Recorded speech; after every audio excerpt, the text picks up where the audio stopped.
नमस्कार दोस्तों, कैसे आप लोग। आज मैं डिस्कशन करने वाला हूँ कि अपकमिंग क्वार्टर थ्री का रिजल्ट के बारे में। तो क्वार्टर थ्री का रिजल्ट जल्द से जल्द स्टार्ट होने वाला है क्योंकि 2025 शुरू होने जा रहा है और वो भी जनवरी मंथ से ही, 1 जनवरी से ही जो जितने सारे कंपनीज के क्वार्टर थ्री का रिजल्ट आने वाला था उसका डेट अनाउंसमेंट हो चुके हैं। तो कौन सा कंपनी का डेट कब आएगा उसका डिटेल्स में डेटा यहाँ पे शेयर करूंगा क्योंकि देखिए किसी भी क्वार्टर्स के रिजल्ट बहुत इंपॉर्टेंस होते हैं। क्वार्टर टू के रिजल्ट में ही पता चल गया था कि कंपनी किस तरीके से परफॉर्मेंस करेगा। अभी क्वार्टर थ्री का रिजल्ट देखने से पहले आपको पता चल जाएगा कि कंपनी किस तरीके से रिजल्ट को प्रेजेंट करेंगे। तो चलो एक एक करके सारे कंपनीज के डिटेल्स हम लोग देख लेते हैं। सबसे पहले मैं जिस कंपनी के बारे में चर्चा करूँ उसका नाम है एंजल वन। तो एंजल वन देखा जाए तो इंडिया के एक पॉपुलर स्टॉक ब्रोकिंग कंपनी है। टॉप 5 रैंकिंग में इसका नाम देखने को मिल जाता है। तो एंजल वन के बारे में बात करूँ तो कंपनी के, अगर मैं एक मंथ के बारे में बात करूँ तो कंपनी में कुछ खास परफॉर्मेंस हुआ नहीं। अगर मैं 6 मंथ मतलब 6 मंथ के बारे में बात करूँ तो कंपनी में पॉजिटिविटी तो हुआ। तो इसका मतलब कंपनी का जो रिजल्ट है वो क्वार्टरली रिजल्ट जो है, क्वार्टर थ्री का जो रिजल्ट आने वाला है वो उतना खास देखने को शायद ना मिल सकता है। प्रॉफिट तो होगा मगर उतना ज्यादा पॉजिटिवली बिग जंप देखने को ना भी मिल सकते हैं। तो इसका जो एक डेट है, सॉरी इसका रिजल्ट का जो डेट है, आप डेट को याद रखिएगा। जो एंजल वन का जो रिजल्ट का डेट है वो 13 जनवरी है। तो 13 जनवरी में कंपनी का रिजल्ट आने वाला है। उस दिन से पहले ही आपको इस कंपनी के ऊपर वॉच रखना होगा क्योंकि जो लोग रिजल्ट को देखकर ट्रेडिंग करते हैं नेक्स्ट डे में और रिजल्ट के दिन में, तो उस डेट को याद रखिए क्योंकि बहुत इंपॉर्टेंस होते हैं। क्योंकि अगर रिजल्ट अच्छा है तो एक मैसिवली जंप हो सकते हैं, अगर रिजल्ट खराब है तो बिग फॉल हो सकते हैं। तो एक अच्छा खासा ट्रेडिंग मोमेंटम हो सकता है। याद रखिएगा इस तरीके से डे में ट्रेड करना बहुत ज्यादा जोखिम वाला बात भी है। तो आप आपके हिसाब से जरूर काम करिए। मेरा काम है आपको डेट याद करना, मतलब ये याद कराना, और आपका काम है उसको जरूर वेरीफाई करना। तो नेक्स्ट जो कंपनी है वो एक आईटी कंपनी है जिसका नाम है एसेल टेक। तो फर्स्ट इस क्वार्टर थ्री में फर्स्ट जो आईटी कंपनी रिजल्ट लेके आने वाला है क्वार्टर थ्री का वो है एसेल टेक। एसेल टेक का जो रिजल्ट आने वाला है इसका भी सेम डेट है 13 जनवरी। तो इस कंपनी की भी याद रखिएगा और 6 मंथ के डेटा में आपको दिखाया था, मैसिवली जाम हुआ। इसका मतलब इसका भी रिजल्ट अच्छा खासा आने का चांसेस है। देखिए एक क्वार्टर से दूसरे क्वार्टर तक अगर 6 मंथ के डेटा देखेंगे तो आपको क्लियर एक अंदाजा लग जाएगा कि कंपनी किस तरीके से परफॉर्मेंस इस क्वार्टर ने किया। देखिए जो रिजल्ट आपको मिलेगा तो ऑलरेडी उसका परफॉर्मेंस हो चुके हैं, सिर्फ उस दिन थोड़ा सा वोलेटिलिटी हो सकते हैं। तो नेक्स्ट जो कंपनी है उसके नाम आप देखेंगे वो एक एएमसी कंपनी है और इंडिया की सबसे बड़ी एएमसी कंपनी है। उसका नाम है एचडीएफसी एसेट मैनेजमेंट कंपनी। तो बेसिकली इस कंपनी के अगर 6 मंथ के डेटा देखूं तो मुझे कुछ खास परफॉर्मेंस दिखा नहीं क्योंकि जो ओवरऑल 6% के यहाँ पे डेटा देखने को मिले, 6% का डेटा के हिसाब से अगर देखा जाए कुछ खास परफॉर्मेंस हुआ नहीं। तो इसका जो रिजल्ट का डेट है वो मैं आपको मेंशन करता हूँ। इसका जो डेट मेंशन किया गया है एचडीएफसी का वो है 14 तारीख को, मतलब 14 ऑफ मतलब जनवरी। इस दिन में कंपनी रिजल्ट अनाउंसमेंट करने वाले है। तो उस दिन के लिए याद रखिएगा, उस दिन के लिए स्टडी करिएगा। नेक्स्ट जो कंपनी है उसके बारे में बात करें उसका नाम है इन्फोसिस लिमिटेड। तो Infosys limited basically IT sector के सेकेंड जायंट कंपनी है। तो इस कंपनी के अगर 6 मंथ के चार्ट दिखा दूं तो ऑब्वियसली 22% का मैसिवली जंप हुआ। तो इसका मतलब एक अच्छा खासा जंप देखने को मिलने का मतलब है रिजल्ट भी, क्वार्टर थ्री का रिजल्ट भी अच्छा खासा आने वाला है। इसका भी डेट फाइनली आ चुके हैं। इस कंपनी के जो डेट अनाउंसमेंट किया गया है वो है 16 जनवरी। 16 जनवरी में कंपनी का रिजल्ट यहाँ पे अनाउंसमेंट हुआ है।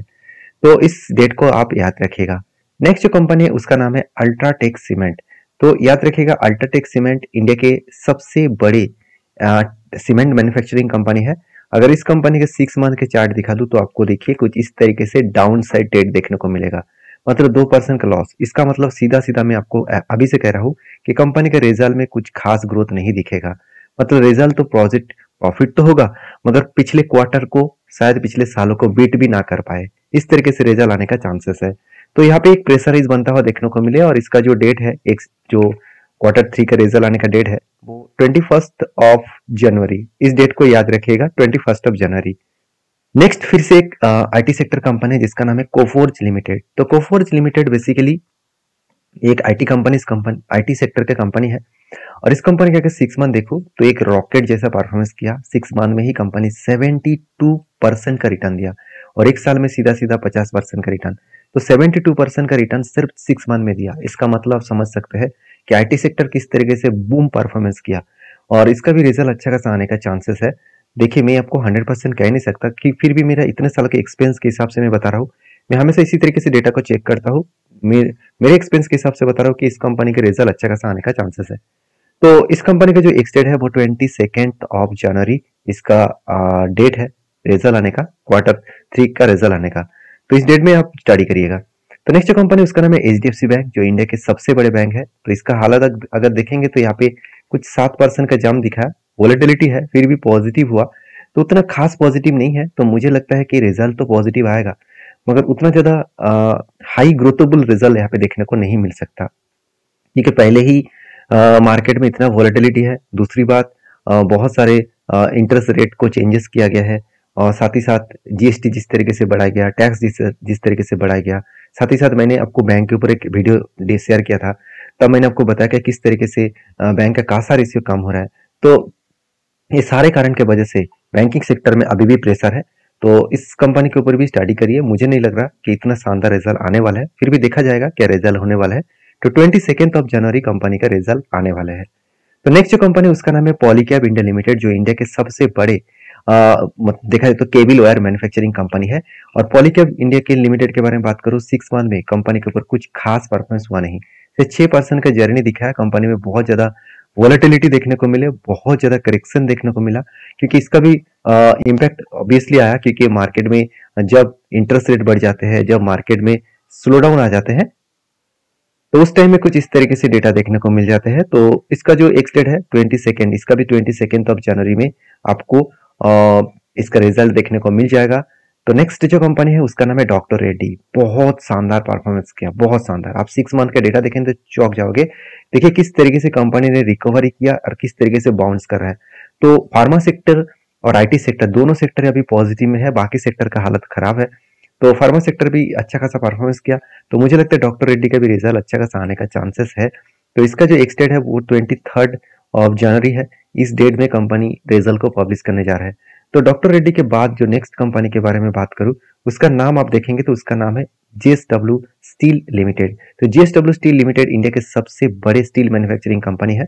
और इस कंपनी का अगर 6 मंथ के डेटा देखो तो कुछ खास परफॉर्मेंस हुआ नहीं, वोलेटिलिटी है, डाउन साइड भी है, क्योंकि इस 6 मंथ के अंदर अंदर यूएस मार्केट में रिजल्ट भी आया।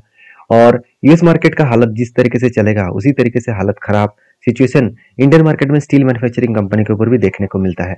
तो इस कंपनी के ऊपर रिजल्ट भी आशा किया जा रहा है उतना खास होगा नहीं, फिर भी देखा जाएगा क्या होने वाला है।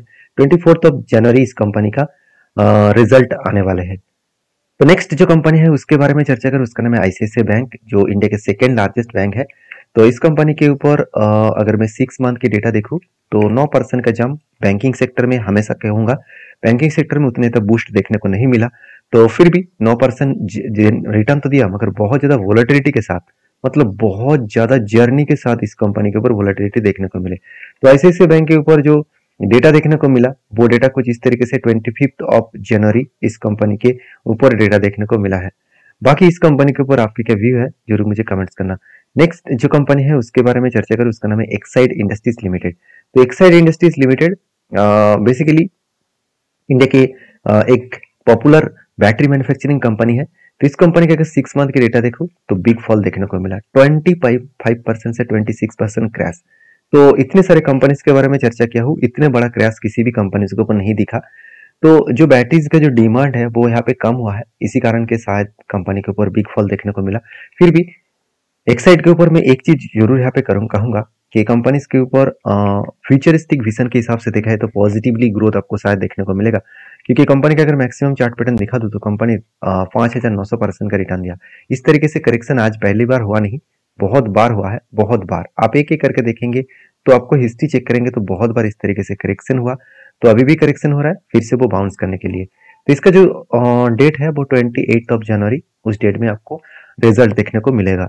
तो नेक्स्ट जो कंपनी उसका नाम है CAMS, computer age management services limited. मेरा सबसे पसंद है कंपनी है, क्योंकि कैम्प्स एक ऐसा कंपनी है जिसके माध्यम से देखा जाए तो जितने सारे म्यूचुअल फंड ट्रांसफर एजेंसी है, मतलब म्यूचुअल फंड का जो ट्रांसफर एजेंसी का काम कैम्प्स ही करते हैं। तो कैम्प्स एक पॉपुलर कंपनी है। इसका 6 मंथ में डेटा देखा है तो 40% का रिटर्न मिला, तो अच्छा खासा एक रिजल्ट आने का चांसेस है। तो कैम्प्स का जो रिजल्ट का डेट है वो 29 ऑफ जनवरी, इस डेट को आप याद रखिएगा। इस डेट में कंपनी रिजल्ट अनाउंसमेंट करने जा रहा है, तो जरूर इस डेट को याद रखिएगा। तो नेक्स्ट जो कंपनी है उसका नाम है केपीआईटी टेक्नोलॉजीज। ये भी एक आईटी सेक्टर कंपनी है और ऑटो सेक्टर के साथ जुड़े हुए कंपनी है। इस कंपनी का अगर 6 मंथ के डेटा देखूं तो और आईटी सेक्टर में सारे सेक्टर में ग्रोथ है, और इस कंपनी के ऊपर आईटी सेक्टर होने के नाते भी इस कंपनी के ऊपर बिग फॉल हुआ, मतलब इसका रिजल्ट खराब आने का चांसेस है। तो क्वेश्चन यहाँ पे ये होता है कि ऐसे क्या हुआ, ऐसे क्यों परफॉर्मेंस इतना खराब देखने को मिला जिस टाइम में आईटी सेक्टर में बूम देखने को मिला है। चलो एक बार मैं आपको वो भी दिखा देता हूँ। मैं एक बार यहाँ पे निफ्टी आईटी लिख लेता हूँ। तो निफ्टी आईटी का अगर मैं शेयर का चार्ट एक बार आपको दिखा दूं 6 मंथ में, तो देखिए निफ्टी आईटी में भी यहाँ पे करेक्शन होता हुआ देखने को मिले। तो ऐसे क्यों, ऐसे होने के पीछे दो रीजन है। तो अगर रीजन के बारे में, सॉरी मैंने आपको गलती से निफ्टी 50 का चार्ट दिखा था, मुझे निफ्टी आईटी दिखाना है। चलो एक बार देखिए, निफ्टी आईटी का चार्ट में आपके सामने ओपन करके रखा हुआ। अगर आप इसको डिटेल्स में देखेंगे तो देखिए पिछली बार का जो क्वार्टर रिजल्ट आया था वो सितंबर मंथ का था। सितंबर टू अक्टूबर, नवंबर, दिसंबर, इस तीनों मंथ का लेकर क्वार्टर 3 का रिजल्ट आता है। तो सितंबर का अगर डेटा देखूं तो सितंबर का डेटा यहाँ पे खत्म हुआ। तो यहाँ से लेकर अगर मैं यहाँ तक जर्नी देखूं तो एक अच्छा खासा पॉजिटिव मोमेंटम तो हुआ। पॉजिटिव मोमेंटम मतलब अराउंड 9 से 10% के आसपास इंडेक्स में मोमेंटम हुआ। तो इतना मोमेंटम होने के बाद भी केपीआईटी के ऊपर ऐसा क्या हुआ कि करेक्शन हुआ। तो देखिए मैं आपको बता दूं, केपीआईटी एक अकेला कंपनी है जो आईटी सेक्टर के ऊपर काम तो करता है, मगर उसका टोटल जो टेक्नोलॉजी है वो ऑटो सेक्टर के ऊपर है। क्योंकि ऑटो सेक्टर का हालत खराब है, जिसके कारण इस कंपनी की भी हालत खराब हो गया। क्योंकि ऑटो सेक्टर का अगर सॉफ्टवेयर का डिमांड अगर कम हो जाते हैं तो इसका भी रेवेन्यू कम हो जाएगा, इसका भी प्रॉफिट ग्रोथ कम हो जाएगा। चलो एक बार मैं वो भी आपको दिखा देता हूँ। निफ्टी ऑटो, अगर निफ्टी ऑटो सर्च करेंगे तो आपको सब कुछ पता चलेगा। देखिए कितना बड़ा फॉल देखने को मिला, कितना बड़ा फॉल। अगर आप सितंबर का भी डेटा देखेंगे तो सितंबर का डेटा यहाँ पे था, यहाँ से ऊपर नहीं गया, बिग क्रैश हो गया। तो इसका मतलब समझ सकते हैं कि जिस हमेशा मैं आपको इसीलिए बताता हूँ सारी चीज, क्योंकि आपको कॉन्फिडेंटली कंपनीज के बारे में जानकारी मिले और जहाँ पे आप पॉजिटिवली काम कर पाए। तो केपीआईटी के जो मतलब डेट है वो 29 ऑफ दिसंबर है, सॉरी माफी चाहता हूँ 29 ऑफ जनवरी है। तो इस डेट को याद रखिएगा। इस डेट में कंपनी रिजल्ट पब्लिश करने जा रहा है, आप खुद ही देख लेना इसका रिजल्ट क्या होने वाला है। तो नेक्स्ट जो कंपनी उसका नाम है डाबर इंडिया लिमिटेड, जो एक पॉपुलर एफएमसीजी कंपनी है। तो इस कंपनी की भी हालत खराब है क्योंकि एफएमसीजी सारे कंपनीज का हालत बिगड़ चुके हैं। अगर इसका भी मैं निफ्टी एफएमसीजी सर्च करूं तो आप भी खुद जाकर गूगल में सर्च कर सकते हैं, आपके सॉफ्टवेयर में सर्च कर सकते हैं। तो सॉरी निफ्टी मैंने गलती से निफ्टी नहीं लिखा, इफ्टी लिख दिया, तो माफी चाहता हूँ, जल्दबाजी से गलती हो गया। तो निफ्टी का जो एफएमसीजी सेक्टर है अगर उसको भी देखेंगे तो देखिए कितना बड़ा फॉल हुआ। सितंबर में एकदम पीक लेवल में था, उसके बाद देखिए कितना बड़ा फॉल हुआ। मतलब इस क्वार्टर में जितने सारे देखा जाए तो एफएमसीजी कंपनी है इसका हालत बिगड़ने वाले है। तो इसका जो डेट है, मतलब डाबर का जो डेट है वो 13 ऑफ जनवरी है। तो इस डेट में कंपनी रिजल्ट को पब्लिश करने जा रहा है। तो जनवरी मंथ में लास्ट जो कंपनी है वो है नेस्ले इंडिया। इसका भी हालत सेम टू सेम होगा क्योंकि ये भी एक एफएमसीजी सेक्टर से बिलोंग करते हैं। इसका भी रिजल्ट शायद कुछ खराब रिजल्ट देखने को मिले, खराब मतलब प्रॉफिट डाउन होता हुआ रिजल्ट देखने को मिल सकता है। तो ये था अराउंड 15 से 20 कंपनी का अपडेट।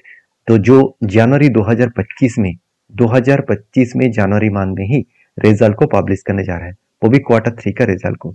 तो इसी तरीके से अपडेट मैं आपके साथ शेयर करता रहूंगा। तो मुझे फॉलो करिए, चैनल को सब्सक्राइब करिए, क्योंकि मेरा काम है आपको अपडेट देना, आपका काम है उसको वेरीफाई करके टेस्टिंग करके काम करना। मिलते नेक्स्ट वीडियो में, तब तक के लिए अपने ख्याल रखिए। धन्यवाद।